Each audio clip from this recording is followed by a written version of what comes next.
this afternoon, Yuba Pass nearly impassable.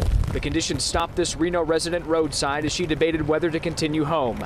The storm so thick and forceful, we chose to stop and turn around here. An interstate shut down because of reduced visibility. For those who cleared chain controls before the highway closed, a chance to play in the snow.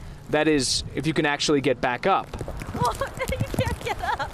Rebecca Choi and her father made the trip from Natomas, focused on having some fun. Right when we hit, I believe, Applegate, we started anticipating the snow, and when we come up here, it's totally full blown, so we're really stoked to see that. Few drivers made the trip up I-80 today, creating little business for chain installers like Kurt Holdren. Very slow traffic today, yes. Kurt expects more traffic tomorrow, with skiers and snowboarders hoping to take advantage of the fresh snowfall. Tomorrow should be better, should be less wind and storm, and Friday, so we get a lot of Friday traffic. If you plan on making the trip, check the forecast and be prepared.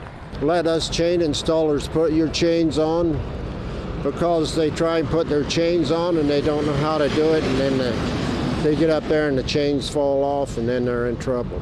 Caltrans says tonight's wind, snow, and dropping temperatures could continue to impact Sierra travel. At Nyack, Max Resnick, KCRA 3 News.